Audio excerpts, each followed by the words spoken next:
Saudara, siang ini kita akan berbincang dengan Muhammad Hussein, sukarelawan kemanusiaan di Gaza yang kini telah tiba di tanah air kemarin. Assalamualaikum Mas Hussein, selamat siang. Waalaikumsalam warahmatullahi wabarakatuh. Selamat Baik, siang. baik. Sebelumnya selamat datang ya Mas Hussein, udah kembali ke tanah air dan terima kasih atas waktunya untuk Kompas Siang.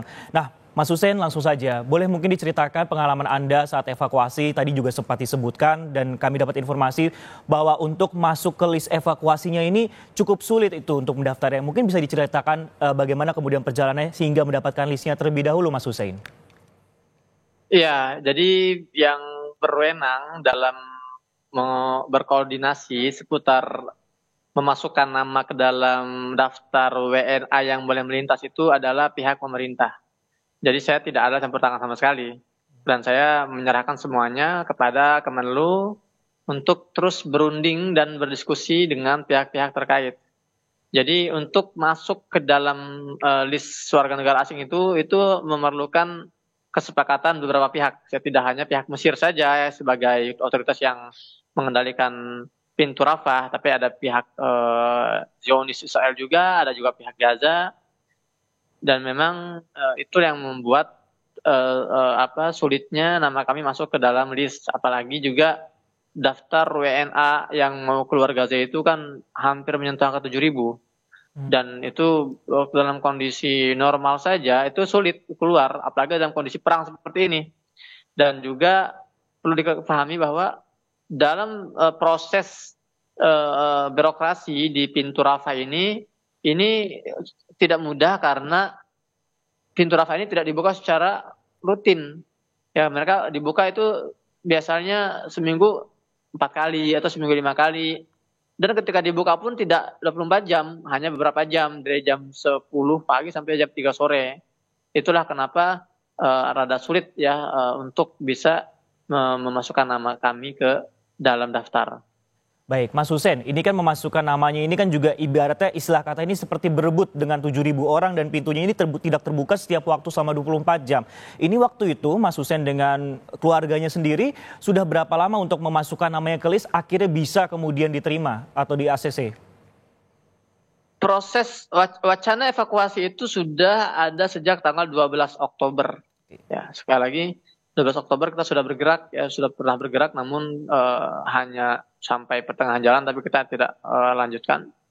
Dan nama kami keluar itu sekitar hari ke-35, artinya kalau 12 Oktober itu kan hari kelima agresi. Nah, jadi selama sebulan, ya kurang lebih membutuhkan waktu sebulan untuk pihak pemerintah ini berhasil memasukkan nama-nama kami, nama-nama saya dan keluarga ke dalam list. Sebetulnya nama saya pribadi sudah keluar sejak 2 pekan yang lalu ya, sejak 2 minggu yang lalu sudah keluar nama saya. Tapi dalam list tersebut tidak disertakan nama istri dan nama anak-anak saya.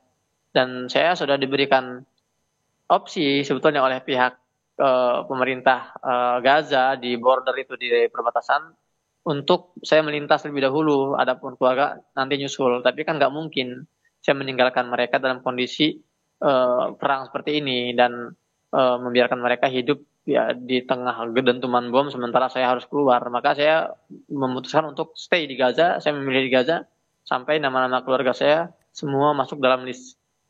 Baik, kalau itu tadi masalah dari otoritasnya untuk mendapatkan ataupun juga masuk dalam list evakuasi. Nah, untuk mungkin perjalanannya ataupun juga proses evakuasinya ini kalau kami baca ataupun juga kami lihat seperti itu juga cukup terkendala masalah operasional juga ya, masalah bahan bakar ya Mas Hussein?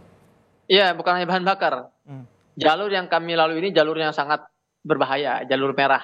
Karena banyak kasus Zionis ini mentarget mobil-mobil yang bergerak di jalur kami, jalur Salahuddin Al-Ayyubi namanya.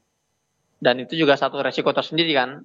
Belum lagi kendaraan yang sangat langka. Ya, kita nggak bisa menemukan kendaraan, atau kalaupun bisa tidak mudah untuk mengantar kita dari lokasi rumah ke perbatasan.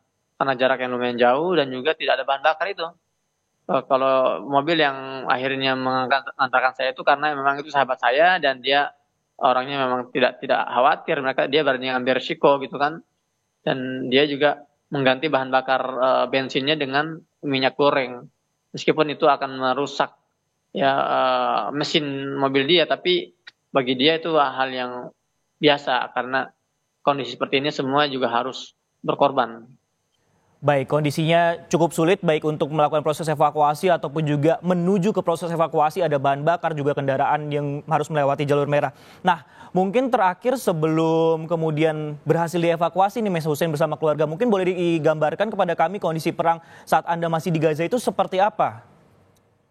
Semakin panas dan semakin brutal, itu sudah saya dokumentasikan dalam vlog terakhir saya di YouTube. Jadi sebelum saya bergerak ke perbatasan sehari itu, pagi itu ada beberapa serangan brutal yang mentarget sejumlah rumah warga beserta penghuninya yang lokasinya itu sangat dekat dengan tempat kami berada. Sampai saking dekatnya itu memporak-porandakan jendela-jendela rumah kami. Kaca-kaca rumah tempat saya tinggal itu hancur dan jendela rusak. Ya, itu menggambarkan dekatnya dan besarnya ledakan yang jatuh di sekitar lokasi kami berada. Dan juga masih di lokasi tempat kami berada, artinya di wilayah selatan itu banyak juga pembantaian terjadi hari itu. Di antaranya adalah pembantaian yang mentarget sebuah keluarga dari keluarga Rekeb namanya, itu keluarga istri saya. Jadi saat itu 11 kerabat istri saya itu meninggal dalam serangan udara Israel ke jalur Gaza ketika kita sedang evakuasi menuju perbatasan Rafah. Baik, masih ada sejumlah serangan bahkan dalam menuju proses evakuasi keluarga Mas Hussein sendiri. Terima kasih sebelumnya Mas Hussein telah bergabung bersama Kompas Siang, berbincang bersama kami. Sehat selalu, salam untuk keluarga. Waalaikumsalam warahmatullahi wabarakatuh.